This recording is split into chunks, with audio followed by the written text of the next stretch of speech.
Seguimos haciendo el programa, Luis Eduardo y yo, seguimos platicando de estas cosas. Es un tema de veras profundo de Garabandal. A ver, Luis Eduardo, la pregunta de nuestro amable público, ¿y qué hacer ante esto? ¿No? La Virgen llega, entrega mensajes, corrijan el camino, oren, si no, vendrá un castigo, habrá una gran señal. Y yo como creyente, y quiero creer, ¿qué hago? ¿Qué debemos hacer? Porque no es de gratis, ¿no? No es que la Virgen diga, ay, me les voy a aparecer y ya. O sea, el mensaje de Garabandal y su manifestación tiene un propósito en el plan de Dios que está ligado con un tema que ahorita nos ha tocado, pero que va a coincidir con el Día del Milagro y que es un evento venturoso para la iglesia que no ha ocurrido desde que Conchita nació. O sea, ¿Desde que qué? Conchita nació. Ella nació en el la vidente. La vidente. Ella nació en el 49.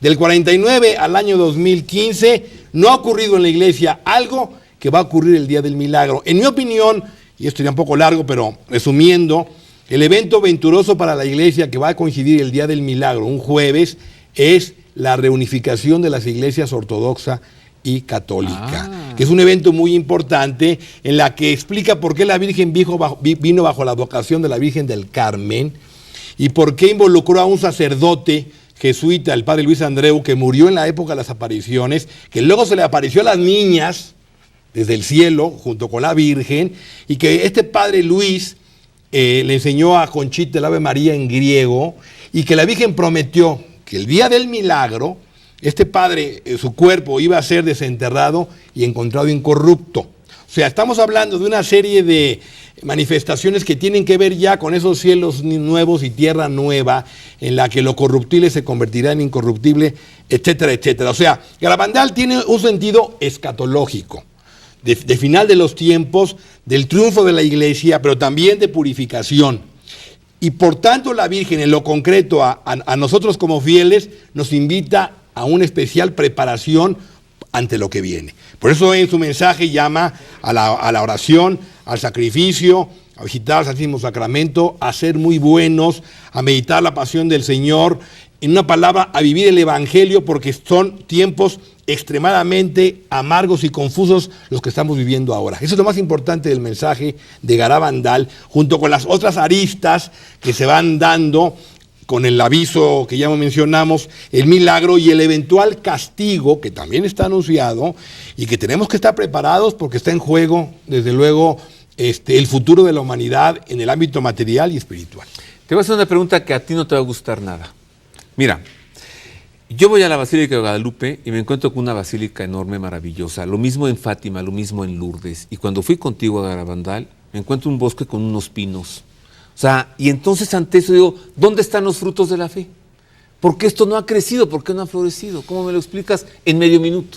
No, sí ha florecido porque el mensaje de Garabandal es más conocido más allá de las fronteras españolas que en el mismo territorio ibérico.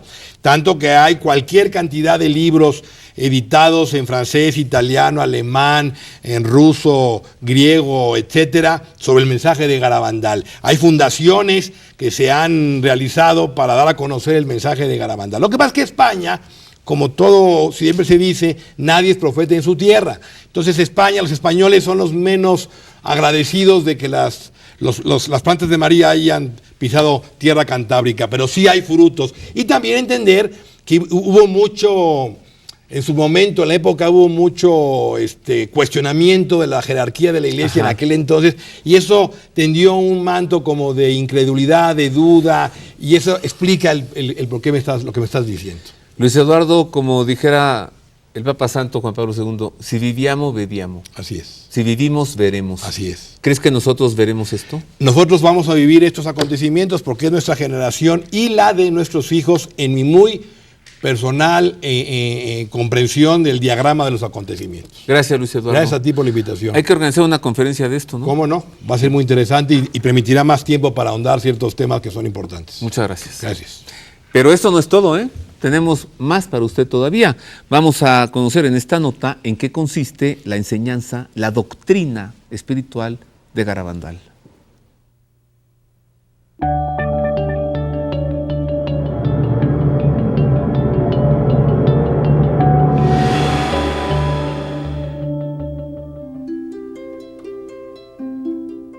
supuestas apariciones ocurridas en la aldea de San Sebastián de Garabandal, España, entre 1961 y 1965, además de revelar 2 mensajes, la Virgen María reveló 3 profecías y una enseñanza moral y espiritual. Esta doctrina confirma el sentido de la fe cristiana, que es Dios y su Trinidad, Jesucristo como Hijo de Dios y de María, la existencia de los ángeles, la poderosa intercesión de San José, la vida eterna, el purgatorio, el infierno, la muerte y las almas de los fieles difuntos. También recordó que los medios para alcanzar el cielo consisten en tomar conciencia de la realidad del pecado, de la vida de la gracia, la necesidad de oración y de los 7 sacramentos, el sentido de lo sagrado, la práctica de las virtudes como la humildad, penitencia, paciencia, modestia y pureza, e hizo énfasis en la importancia de la señal de la cruz, los objetos benditos, el santo escapulario, el rosario y la devoción a los corazones de Jesús y de María. La Iglesia no ha aprobado ni desaprobado estos acontecimientos, se mantiene en espera del cumplimiento de las profecías.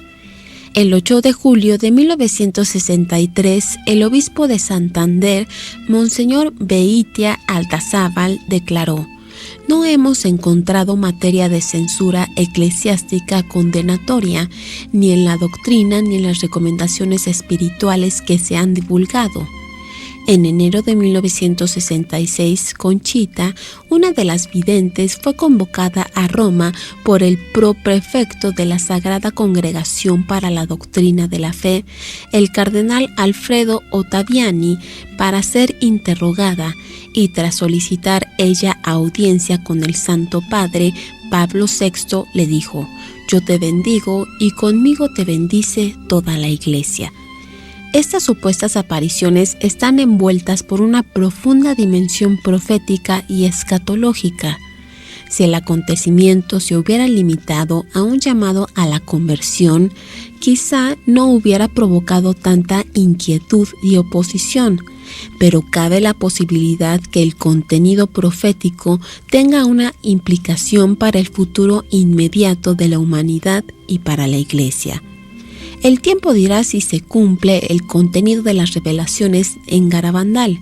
Mientras tanto, no le viene nada mal a la humanidad atender a la conversión por su bien propio.